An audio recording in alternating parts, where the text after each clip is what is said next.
dream of success. She worked for it. Welcome, Your Highness Sayyida Basma, to HerStory.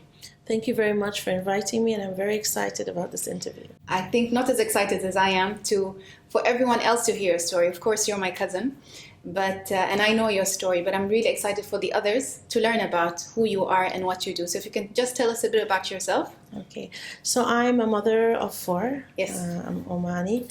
I am a mental health counselor and a hypnotist, also a clinical counselor.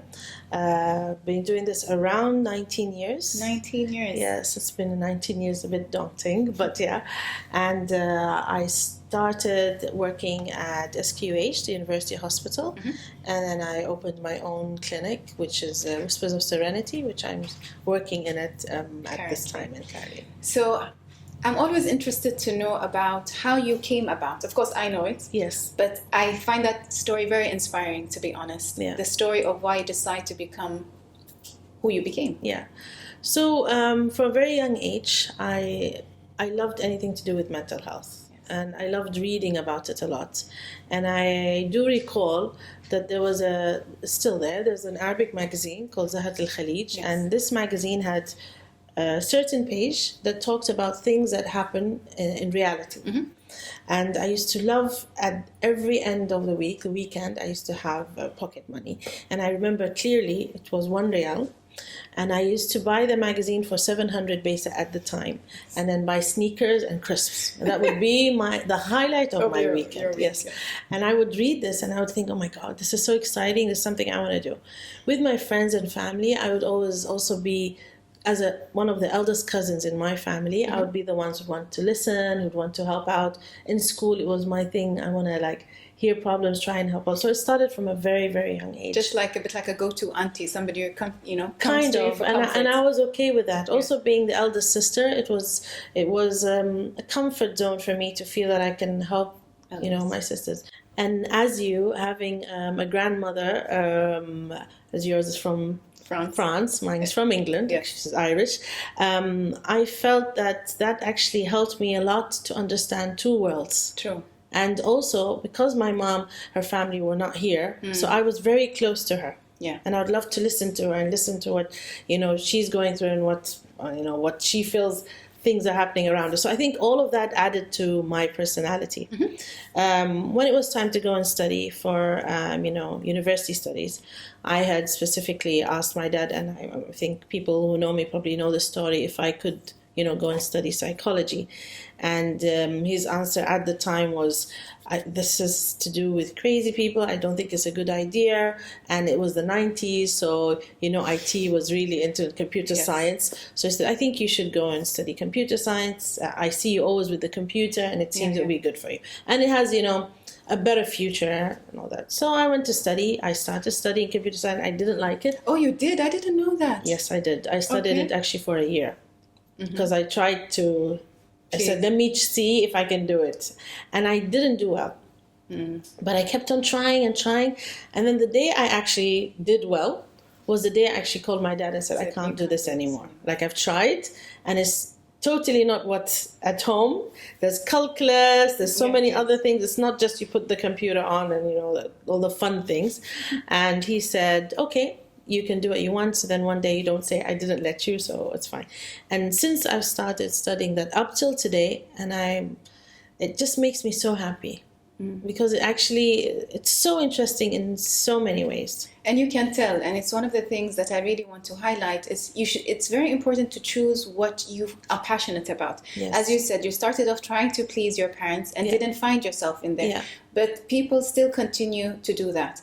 So my question would be to you, what are the challenges you face? You have, mashallah, succeeded so much in this aspect that led you to open your own clinic. Now, that I'm sure wasn't easy. And people seem to think it's, you wake up and you're suddenly successful. But no, as a mother, you have so many challenges and in your own personal life. So just tell us a bit about your challenges. Actually, today, I would say that my challenge is me. Your challenge is you? Yes, it's nothing around me.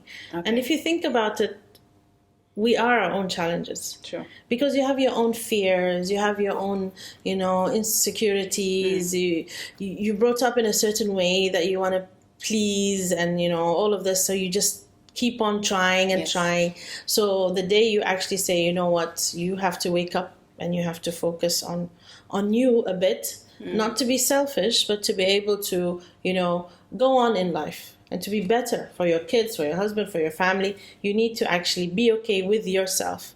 So challenging yourself is the biggest challenge of all. But that requires a lot of inner strength as well. And that builds your inner strength. So one would ask, how do you actually start? I'm sure, people will be watching and thinking, okay, it's easy to say that, but how do you actually do that, to depend on yourself, to build your inner strength, to reach your goal? That's true. Actually, to tell you the truth, this is something that's been in me since I was a child. I always feel I can do it. It was funny, even as a child, my dad always laughs and he says, the moment I say, Basma, I want you to do, I've already gone to the room, and I get to the room and thinking, oh, what did he want?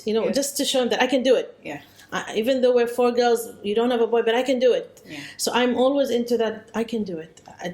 I don't believe when somebody says, I can't do it, it's so difficult. Yes, it's difficult. Yes, there's a lot of, barriers, but when I look on the other side, I don't like looking on the side of people thinking I can't do it. Because when I look on the other side, there's people who are exceeding every day. True. And they have so much things that maybe I have more than them. And then I say I can't. And it's not even the material things. It's even having a good family, having support, having friends. These are things that keep you going. Because I think we tend to focus on the things we don't have, and we tend to forget the things that we do have that can push us through. And this is so true, about you. We work together, and she's always pushing me. Yeah. All the time. When I say I can't, she's Mayya, there's no such word as can't do it. You have to do it. And I truly thank you, because I've said this to you, but I'd like to say it as well to people watching, is that I wouldn't be where I am as a life coach if it wasn't for you pushing me, for your support. So I'd really like to thank you for doing that. Thank you also for being around. It's always nice to see your lovely smile and your supportive words. And even though I think, like when somebody says, oh, you've succeeded, and I when I hear it, I don't feel that. I feel, no, I need to do more. And that's wrong and right. Okay. It's wrong because I need to appreciate. True. I need to be mindful of what I'm doing, what I have. And it's right because it makes me also want to work harder every time. And sometimes I come along at some people as, oh, now she's going to tell us, go for it, do it, what's wrong with you? And some people take it like when I tell them stuff like, they're thinking, oh, she's just like telling us off or goodness that. And it's really, honestly, genuine. Because I actually feel if I sat down and just went with the flow, when somebody says, I can't do it, and I go, oh yeah, you can't do it. Yeah, okay. It's really not me. And I feel there's so many people out there that can go and tell this person, you can't do it. Why should I be one of those? I'll tell her she can, or I'll tell him he can. And then recently, maybe I've learned that just go to a certain extent. And if it just goes on them saying they can't, it's their option, and just move back. Because people are not used to people pushing them. Yes. They will support to a certain extent, but then when they feel, okay, this person really doesn't want to do it, then they back away. I think it pushes you more to push them because they're so used to people not pushing them. Yeah. So but it's also a learning curve for both. True. For me as well, to understand that sometimes, you can go an extent, you can go to number 8 out of 10. Yes. And that's it's okay for your own psyche. Sometimes you actually have to realize that maybe that person doesn't need that space. And then it's their option. You're there for them. Whichever way they choose, you're there for them. But, maybe sometimes you get them too used to you being there that they've stopped thinking. And you feel it's a big burden. And it's actually your fault because you've actually taught them to be like this. It's kind of twisted, but it's a learning curve. And I admit today, here sitting, that I am still learning. I'm still learning, as much as people think, oh, she's been doing this all her life. But every day, because I deal with humans, I'm shocked at some things. I'm like, what? Oh my God, what is that? But then I think, Basma, not everybody's not the same. I go back to the ABC of human and personality. Everybody's not the same, and maybe you need to now think, how can you adapt to what's going on? I'd like to highlight something that is very much you, which is the topic of mental health. Yes. We have this stigma, not only in the Middle East, but in the world, about, as even your father said, it's crazy people. Yeah. So I'd just like to talk about, again, the challenges that you face opening your own clinic in Oman, and this perception that people have that they don't need mental health, it's only for crazy people. So if you just talk about that. Well, to be fair, then he realized it was a good thing. But this is the golden question of, if we meet Basma, let's ask her this question. So it had to be in every language.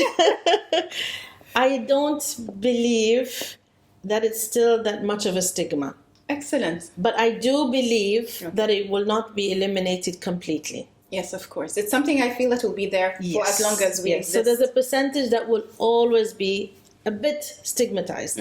But today, when we do events like Not Alone, which you are with us in it, and it's our awareness campaign, and we see, and you notice that when we do Not Alone stories, we have so many people wanting to join and wanting to talk. Yes. How is that a stigma? All right. To the extent we tell them, that's it. We have the, enough.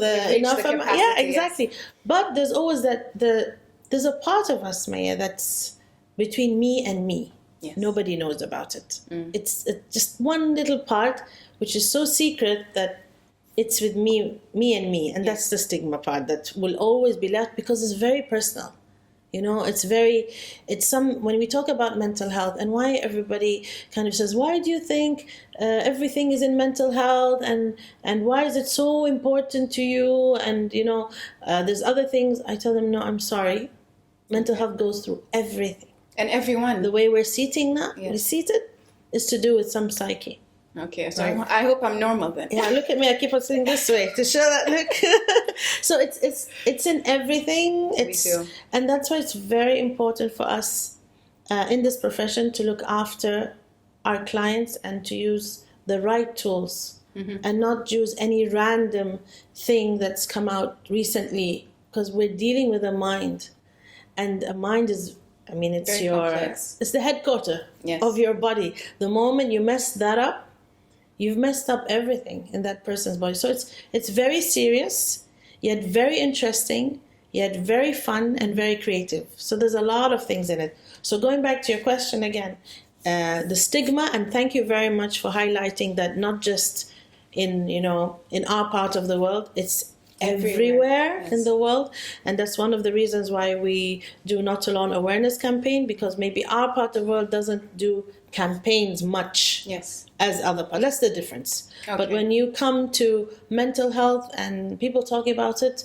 it's in all the world, because again, we go back to that part that's very, very private. Okay, so thank you so much for sharing that. I feel people really need to hear that, and we should continue speaking about mental health. To end this lovely and very inspiring talk, what is one message you would share to a young Omani woman who's sitting there wanting to pursue something maybe not accepted by the society, as what you did? What would be your message to her? I'm gonna make my message go into two parts. Okay. First part, stop changing people around you. They're not gonna change unless you change. Very good, yes. Please, you change first. Maybe it took time, even for me as a therapist, to understand this, but you changing is more stronger than you wanting others to change. Second, if you stop literally dreaming, then you stop breathing. And it's very, very important for you to go on. It's going to be hard. You're going to go through walls, and you can tell me there's no way out of it, and I'll still tell you there is that little light that you have to follow. Just get out of it. And you can do it. And you can do it. Thank you so much for having me, Sayyida Basma. Thank you for your time. Thank you a lot, and all the best with this. And we're looking forward to see how it's going to blossom. I'm sure beautifully with your input. Thank you so much. Thank you so much.